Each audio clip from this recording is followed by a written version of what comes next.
Hello and welcome to the FatBoss Guide to Zul on Mythic in Uldir. This encounter is more difficult than the ones up to this point if you do not have a DPS composition managing to cheese it. This fight is still very much about controlling the adds, but there is an additional twist on Mythic which causes the adds to respawn, so the quicker the fight is over the better, as you potentially could become overwhelmed. That said, you can control the fight from the start to the very end if you wanted to, it's just far more difficult than just zerging it. To add, raid damage is pretty high and the tank damage at points is very high. So let's jump into it.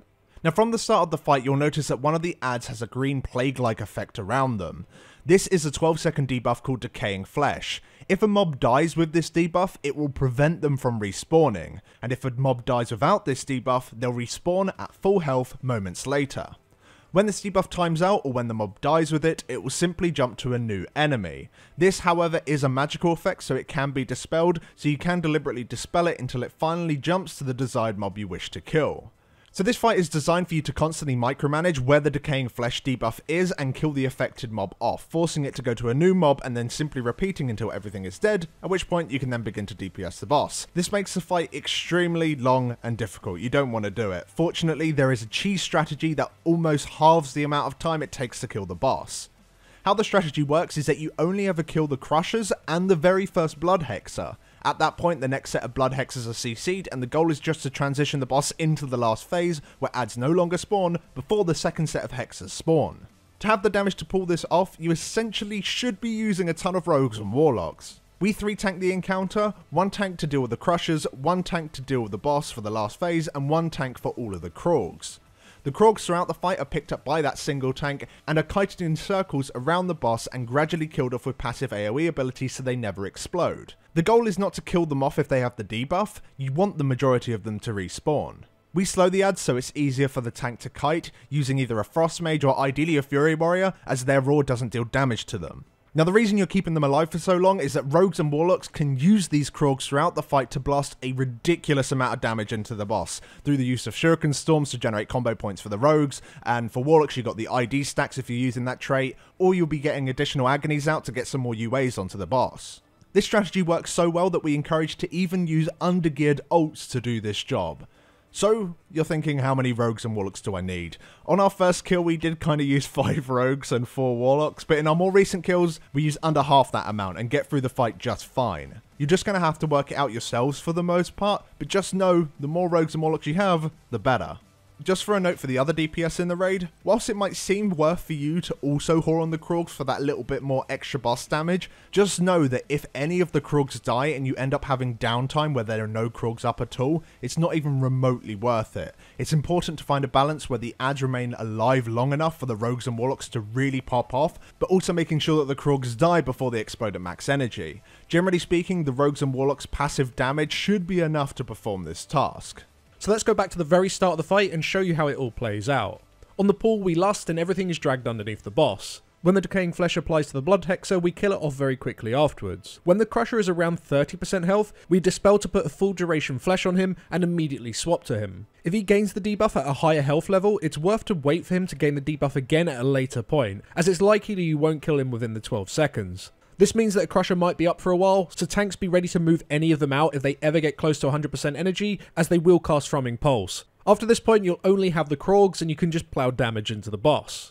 When the next set of Blood Hexers spawn, we crowd control both of them with Hunter Traps or Sheeps and just continue to nuke the boss. When the next Crusher spawns, for the most part you kind of ignore him and just passively get him low. You still need to keep blasting boss damage because you need to get the boss to 40% health so you can begin to transition the boss into the last phase.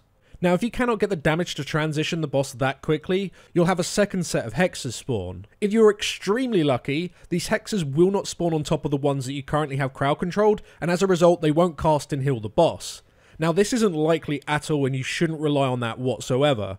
This forces you to deal with the first set of Hexers just like you did on Heroic, by crowd controlling one whilst you kill the other. However, you still need to make use of the Decaying Flesh debuff to make sure that when they do die, they don't respawn. Killing this first set of Hexers really isn't ideal, but many first kills where guilds didn't have the damage to push the boss early and completely avoid the second set were done this way instead.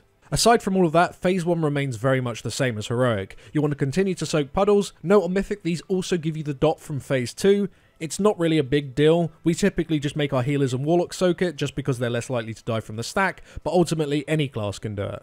We use a single healing cooldown whenever someone is soaking a pool, whilst you also have Dark Revelation debuffs about to explode.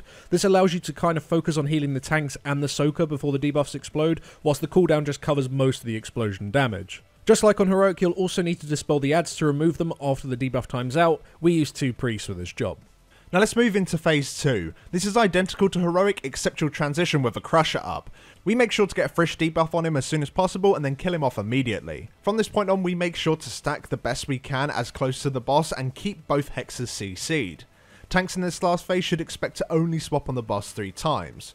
As a tank, you should be saving all of your cooldowns from this point and chain them until you're going to die, at which point the other tank can taunt and you can go out and drop your stacks. When we have a paladin in the raid, we bop off these first set of stacks, otherwise we just let that tank die and we battle res them. The second tank then does the exact same thing, they go as high as they can and then simply dies away from the raid. The first tank then picks up the boss, and it's around this point the boss should be pretty close to death. Meanwhile, the third tank will just continue to kite the Krogs around just so the DPS can continue to whore off them while they DPS the boss. Tank damage in this phase is crazy high, so it's important that the 2 tanks do not over aggro the Krog tank, as it might be just enough to kill you. Healers in this phase really need to focus tanks for the most part and just spam before the tanks run out to die and drop their stacks. As for everyone else, just make sure you're soaking circles, use personal cooldowns on Death Wish explosions and nuke the boss, whilst priests or whoever else you have assigned dispel the Death Wish players and the adds that spawn afterwards. One thing that we would really recommend that you do is that when people are soaking the circles, make sure that there's always 1 or 2 players around to back up for them, because Death Wish will make them immediately run out, and if the pools do pulse on the raid, it applies stacks to the entire raid. These pools really need to be soaked at all times, so by having a few backup players, it doesn't matter what happens, someone can always soak the pool. But aside from that, the last phase is very simple and arguably easy once you got over that initial transition and have killed off the Crusher. Thanks for watching, guys. If you'd like more detailed information on this encounter, then please do check out our guide over on Wowhead. A link for that can be found in the description. And before we head off, a huge thank you to all of our supporters over on Patreon. You guys are awesome. We really do appreciate all the continued support. Take care, guys, and we'll see you all in the next one. Thanks for watching.